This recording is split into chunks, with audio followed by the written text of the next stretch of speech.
Triste pour elle, bonne chance à toi, serait une des pires choses qui me soit arrivée. Je me suis senti dégueulasse. C'était plate de devoir menacer tes propres employés parce que tu stressais sur 20$. Donc j'ai quand même été insulté souvent.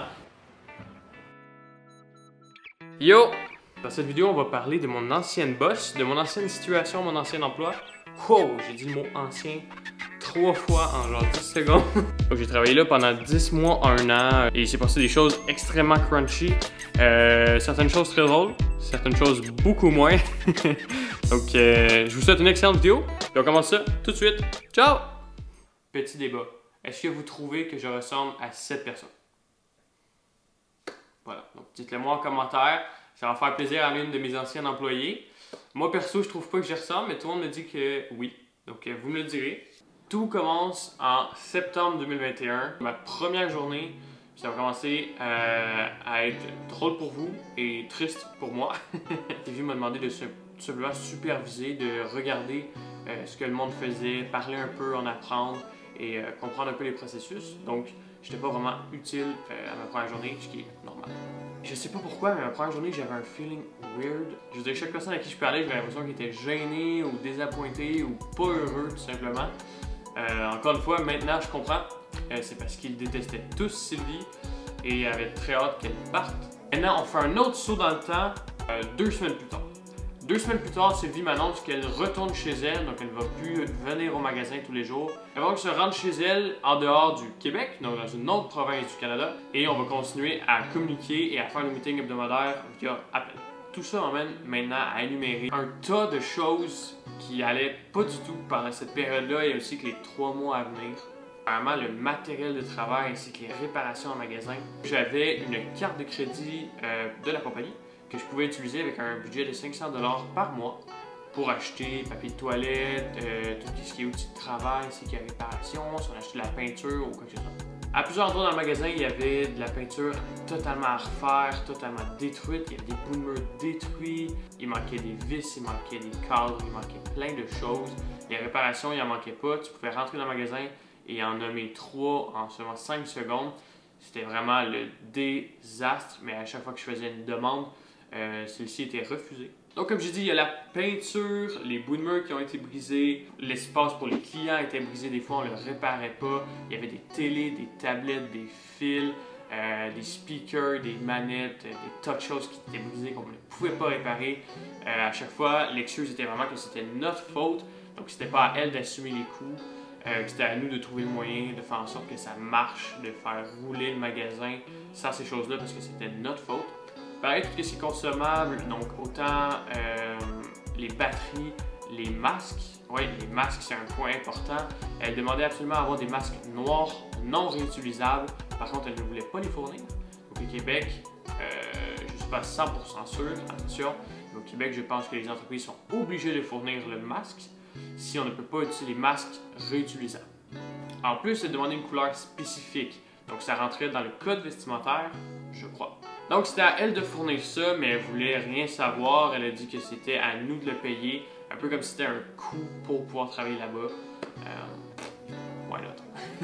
Désormais, rendu au moment où Sylvie revient au Québec pour faire une tournée de magasin, et la journée est arrivée, la première journée, moi j'étais en congé. Elle est donc au magasin avec mon assistante gérante, et moi je suis à la maison, en congé.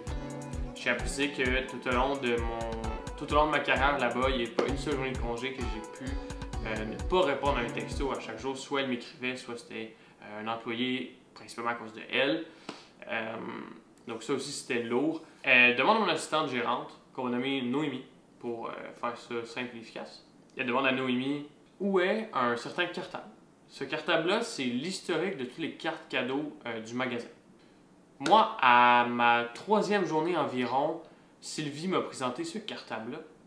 Et quand elle me l'a présenté, j'ai dit à quoi ça sert en fait de savoir l'historique des cartes cadeaux des clients. Parce que je vois très peu l'intérêt de savoir l'historique des cartes cadeaux. Je veux dire, les cartes cadeaux, c'est des... On s'en fout, c'est de l'argent, ils payent, on le donne, c'est tout. J'ai pas besoin de savoir où ils sont rendus, ça sert à rien. Et donc, j'ai fait savoir et elle m'a dit la même chose. Elle m'a dit ça sert totalement à rien, on va le jeter.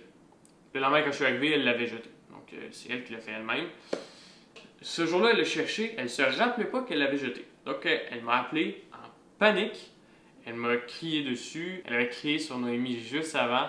Elle était vraiment fâchée à fond. On m'en a parlé, je pense, pendant 4 heures peut-être par appel texto, appel texto. Et je lui ai dit à chaque fois que c'était elle qui l'avait jeté. Puis elle a dit j'aurais jamais fait ça, etc. Elle avait totalement oublié.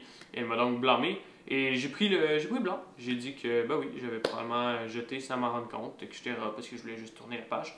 Elle était extrêmement fâchée, alors que c'était son propre erreur sur quelque chose qui était totalement inutile.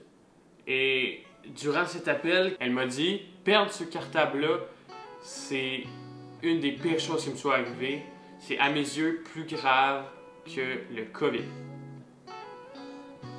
Ça peut vous donner l'emphase de la situation qui m'a vraiment affecté. Vraiment, ça a touché mon petit cœur. Une phrase qui m'a vraiment déplu, quelque chose qui m'a vraiment blessé.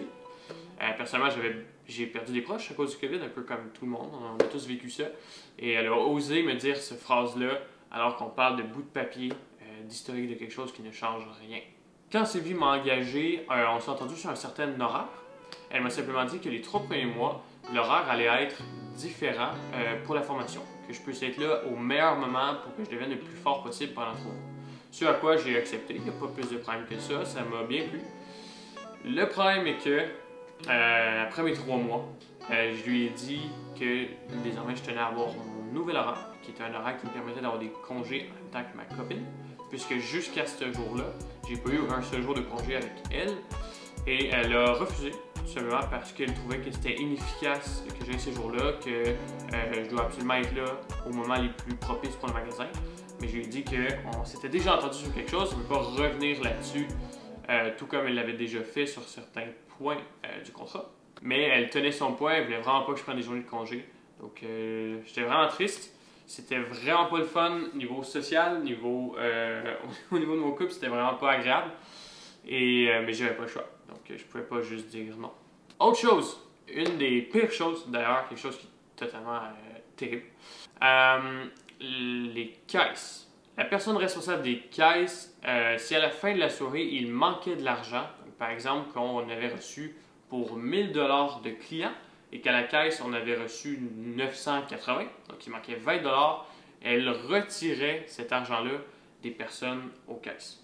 Tous les caisses des balances dans toutes les entreprises du monde, c'est classique, c'est tellement de base, je veux dire des erreurs mathématiques, des erreurs de calcul, des erreurs d'échange de monnaie, c'est facile à faire et je trouvais que c'était plate de devoir menacer tes propres employés. Pas sûr, on ne l'a jamais fait. On a toujours trouvé le moyen de l'expliquer, de l'excuser. Je vous le jure qu'une fois, il manquait 10 sous et elle m'a appelé durant une journée de congé parce qu'elle ne le trouvait pas dans le système. 10 sous. OK. Maintenant vient un jour férié. La loi, un jour férié, quand tu es un employé, c'est soit tu as congé, soit tu reçois une indemnité. Donc tu es payé à temps et demi ou quoi que ce soit, c'est quoi ton arrangement avec l'employeur, peu importe. Mais tu dois soit être plus payé, soit avoir plus de temps de congé. C'est les deux seules options. Donc je lui ai dit, désolé, j'ai pas reçu plus d'argent, puis vous m'avez pas dit comme quoi je peux prendre plus de congé. Puis-je prendre congé telle date? Et elle m'a dit, non, mais toi, vu que tu es responsable du magasin, tu n'as pas le droit à plus de temps ou plus d'argent. Ça fait juste partie de tes responsabilités. Ce qui n'est pas du tout vrai. Donc j'ai dit, non, c'est pas du tout comme ça que ça marche. On peut s'arranger pour que mon congé tombe vraiment une journée où tu n'as pas besoin de moi, je peux mettre plus de monde, je peux juste prendre le congé une journée où il n'y a personne, il n'y a pas de problème, ou tu peux juste m'envoyer un petit bonus, pas de trouble, qui est comme l'équivalence d'être payé à temps et demi, mais elle a encore une fois refusé. Donc, je me suis impatienté, je me suis tanné, je me suis dit, je vais appeler la CNESST, qui est donc eux qui s'occupent des lois et des normes du travail. Et la CNESST m'a backé, m'a donc dit que j'avais raison. Après l'avoir parlé, j'ai retexté Sylvie, je lui ai dit que j'avais appelé la CNESST, j'ai pas passé par 4 chemins, et que c'était une loi, c'était pas un choix à l'employeur, quoi que ce soit. Après ça, elle m'a réécrit que vraiment elle était contre ça, elle allait pas le faire. Tout après, je lui ai dit que si elle le faisait pas, un agent de la CNESST allait l'appeler et qu'elle allait s'arranger avec lui. Et tout de suite après cette menace-là, elle m'a envoyé l'indemnité, donc j'ai reçu un peu plus d'argent. j'en ressors avec des super beaux souvenirs. Ça a été vraiment un bon moment là-bas. C'était le fun de travailler pour avoir de boss sur place. Et j'ai pointé tous les points négatifs et j'ai aussi fait des super belles rencontres. C'est tout pour le story time et je vous souhaite une excellente fin de journée. Ciao!